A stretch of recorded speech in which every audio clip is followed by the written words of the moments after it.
Morgan Bushe, and he's producer of Last Days of Peter Bergmann as well.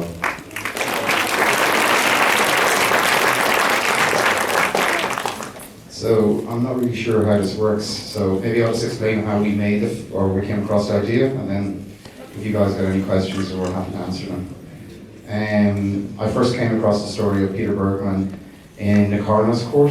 There was an inquest held into his death, and people were curious authorities were curious about how he had died. I saw the article, I found the story quite haunting, and I cut it out. I kept it for about a year. And then, after about a year, I decided to contact the Gardaí who had done the investigation. And guards in Ireland aren't very cooperative. They don't really like journalists. They don't usually respond to your emails. So this is the usual relationship. So I didn't go through the press office, I just rang his office direct. And I left a message and I said it was about Peter Bergmann. And he rang me back after 10 minutes. So kind of then I knew that it wasn't just me, there was something in this story. When I was chatting to him, he said that in 30 years in the force, doing investigations, he'd never been kind of haunted or struck by a story, ever. So, does anybody have a question? Okay. In the film, you stick very much to the facts, but I imagine when you talk to people, they had speculations. Could you share some of those? Speculations. There's just been wide theorizing about what was occurred. Like the coroner, when we talked to him, one of the interesting things about it was that when Peter Bergmann died, he had a heart attack on the beach. But the police are fully confident that up to that very point he'd been preparing to take his life. So the idea that just the moment before you're going to take your life that you have a heart attack is too coincidental. So the coroner believed that he may have taken something like cyanide or something like that, and hoped that he would be taken out into the sea. The coroner also suggested that he was possibly a Mossad agent or something like that, because how he was able to find all these blind spots and be able to dump. Like over the course of that weekend, there was 13 drops that he did, and not one of them was on CCTV. And then to further on to your question, concerning like this kind of spectrum, like we just don't know what was going through his mind, you know, and why somebody would want to erase. I know this hotel staff and people that saw him are very much believe that he was running from something, because they went into his hotel room and he was so relieved to see that it was somebody from the hotel staff, and they was expecting somebody to come through the door. But it could be just some sort of minor issue with him. But like again, just such a huge spectrum there of reasons that we can't even go into.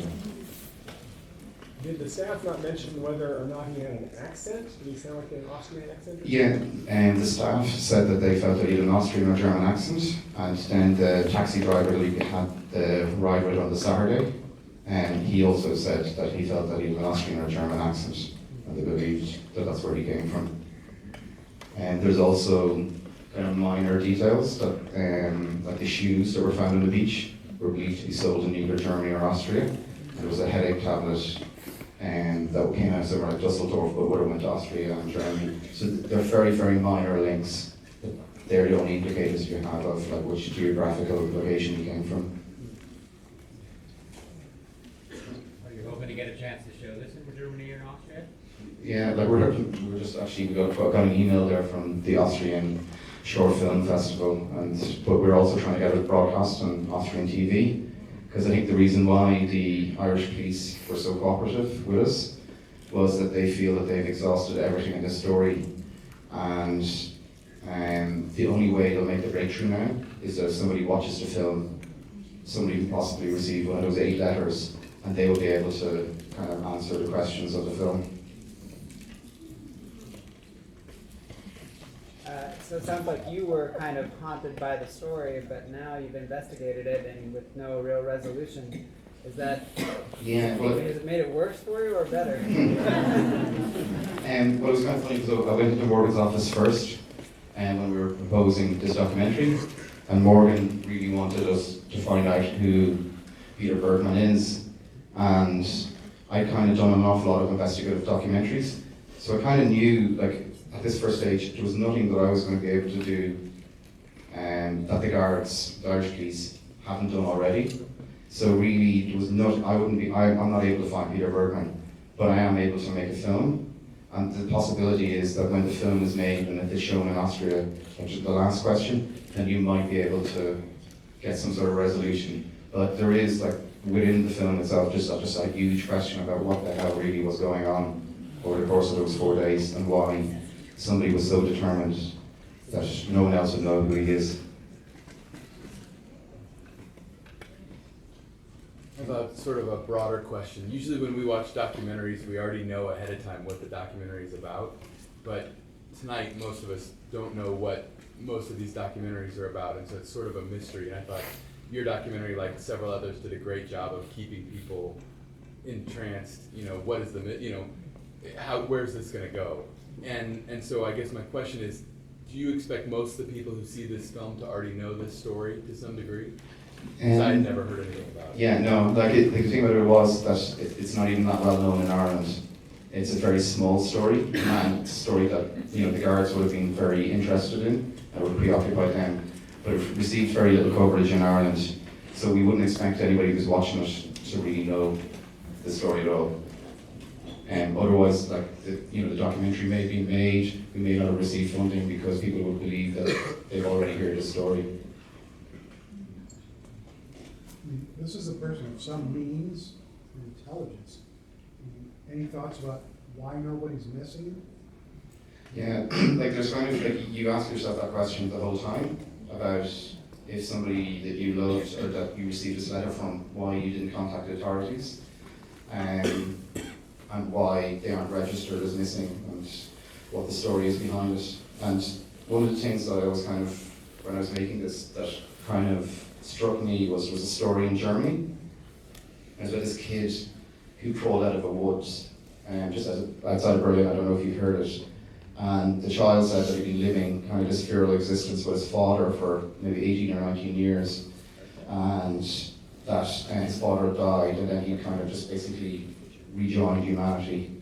So police were completely dumbfounded by this kid. They didn't know what the story was. And it went on for ages. They just didn't know what was going on with it. And after 6 months, they said, right, we don't know who you are. So they took a photo and they released it to the international press. And then instantly, this family in Holland contacted saying, that's our teenage son. And it had been all a spoof. Now, I don't understand about how, international police work and what the cooperation and, the jurisdiction. But sometimes I imagine with people, there's blind spots. And I just think he may have fallen into that somewhere along the line. But I just don't know how at this moment in time. Do you feel that, for all of his awareness of the other blind spots on the street, that he knowingly was on the camera in the hotel for some reason? Well, I think he couldn't escape it in the hotel. Because there's about 13 cameras all around it. So there was no way that he would have been able to escape. But I remember John, who edited it, said that he was always struck by the fact that he'd walk out and he'd look up at the cameras and then he'd walk off. So that was kind of one of the interesting things about it. But I initially didn't think, I thought he hadn't thought about the CCTV. And then the guard said to me, look, sure, he was doing all of this dumping and none of it spotted. And then the other interesting thing I think that he wouldn't have thought about is that when he went to this town and he kind of ghosted through it. You see all the images and he's for 4 days. He doesn't talk to anybody, but everybody in the film remembers him. He struck everybody. Everybody kept his image in their head, even days and later. Yeah. And one of the lady who said that she saw him walk through the golden sun on the that part. That lady that night went home and she wrote a short story about him, right? And then it was only a week later when she was at kind of her creative writing class that she was doing, that somebody turned around to her and said, do you not hear about that guy in Ross's Point? That's the guy you're writing about. So I think there's things that would surprise him about the story, and I think there's things he was very well aware of, but I don't think he would have realised the extent that the fact that he walked up a beach and people would just remember him walking that beach. Okay, just went back there, sorry for this. So, I don't know how far back they went, was there any evidence that he'd ever been to this town before? Yeah, no, like that was one of the interesting things about it, that we felt that he chose the town because it was on the western seaboard, and that he really wanted to be sucked into the Atlantic and be taken by this giant sea and disappear. But then you're wondering why he chose Sligo and what the reason with that was. And the evidence that he didn't know the town was when he went to the taxi driver on the Saturday, he didn't know where the beaches were, and the taxi driver had to bring him out and drive him and point it out to him. So although he had specifically chosen this town, he didn't know the geographical layout of the town at all, and that came out from the way he kind of operated around the place. There is an extended scene at the reception desk where there's a man with the newspaper, and you hear the rustling newspaper. Yeah. Was that put on later, or was that from the camera itself? Like, I actually think that with some of it, like there was a newspaper, and I think there was some like postings, there wasn't very much done with it. But like that scene was kind of, we felt it was quite important because there was something very strange about, do you notice the way he lingered? And he just kept on lingering and lingering, and like we debated about whether to not even have a voice come in, because it goes on for about 10 or 15 or 20 seconds and he just keeps on watching the desk. But with some of the CCTV footage, the cameras are really loud, and then some of them, like let's say the lifts or whatever, you can hear the smack straight away. I can't get into the specifics of it, but some of the stuff would have had a little bit of a post-sound roll anyway. The reason I asked is that if there was sound, then a linguistics person could probably listen to his accent and determine what part of Austria or Germany he might be from. It was put on the side. It was to put on. Yeah. Okay.